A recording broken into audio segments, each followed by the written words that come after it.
Bonjour à tous. Aujourd'hui, on va s'attaquer à un rêve que beaucoup de gens font, un rêve assez perturbant, celui de voir quelqu'un forcer l'entrée de sa propre maison.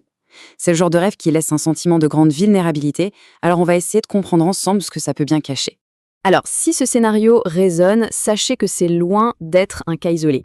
C'est un rêve qui marque, qui laisse une impression un peu étrange au réveil, et c'est tout à fait normal de chercher à savoir ce qu'il signifie vraiment. Allez, on plonge directement dans le vif du sujet. Pour cette analyse, on va se baser à la fois sur des expériences réelles et sur une perspective, disons, plus spirituelle.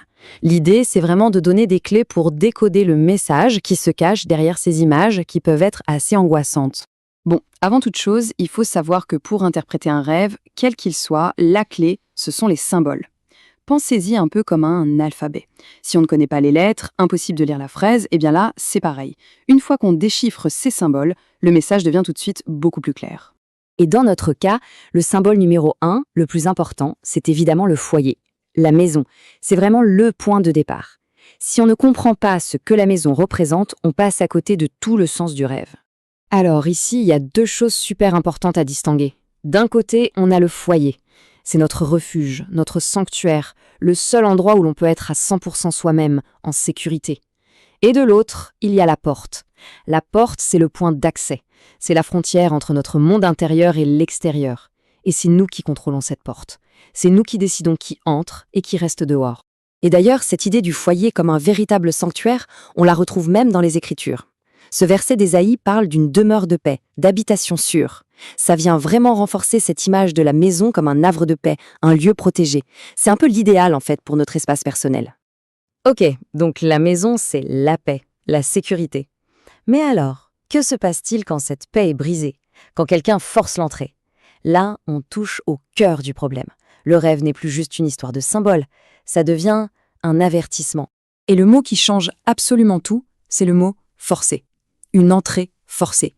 On ne parle plus d'un invité qu'on a laissé entrer. Non, là on parle d'un intrus, quelqu'un qui viole nos limites, qui entre sans notre permission. C'est cette absence de consentement qui transforme complètement le rêve en un véritable signal d'alarme. Donc, pour être très clair, ce genre de rêve, ce n'est pas anodin. Il faut vraiment le voir comme un avertissement.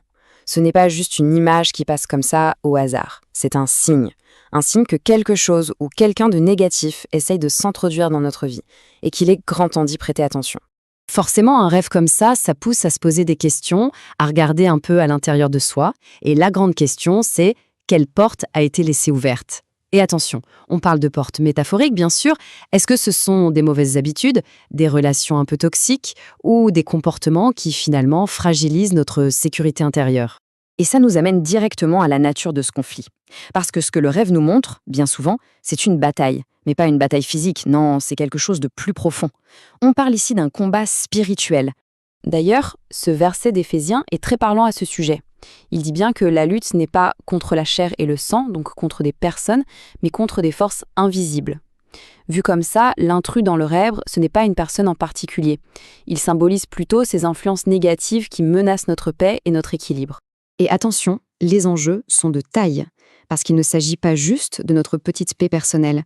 Le truc, c'est qu'une faille dans cette sécurité spirituelle, eh bien ça peut mettre en danger l'harmonie de toute la maison, de tout le foyer, et donc de tous ceux qui y vivent. Bon, le constat est un peu sérieux, c'est vrai. La question c'est comment réagir? Qu'est-ce qu'on fait face à un tel signal d'alarme? Voyons maintenant la stratégie, les étapes concrètes à mettre en place. Alors voilà une approche pratique, en 3 points. Premièrement, la prière ciblée. Ça veut dire s'appuyer sur les Écritures pour mener ce combat spirituel. Deuxièmement, observer son entourage. Qui sont les gens autour de nous? Y a-t-il des influences qui pourraient être ces fameux envahisseurs? Et troisièmement, analyser ses propres habitudes. Regarder avec honnêteté nos comportements, ceux qui pourraient justement ouvrir des brèches. Et ce verset de Pierre, c'est un excellent résumé de l'attitude à avoir. Soyez sobre, veillez. C'est un véritable appel à la vigilance. Ça nous rappelle que la sécurité spirituelle, ce n'est pas quelque chose d'acquis, ça demande une attention de tous les instants. Le but, ce n'est pas de vivre dans la peur, pas du tout. C'est simplement d'être conscient, d'être éveillé et d'être préparé. Finalement, tout ça nous ramène à une seule chose. Le message de ce rêve, c'est un appel à l'action. La clé de tout, c'est de reprendre le contrôle. Reprendre le contrôle de ses accès, de ses portes. Il s'agit de sécuriser ses frontières, personnelles et spirituelles, et de choisir, en pleine conscience, qui ou quoi on laisse entrer dans sa vie. Et pour finir, on va se quitter sur cette question, une invitation à une réflexion un peu plus personnelle. Maintenant qu'on a un peu décrypté tout ça, la question finale, c'est la porte de notre foyer intérieur, est-ce qu'elle est vraiment bien gardée?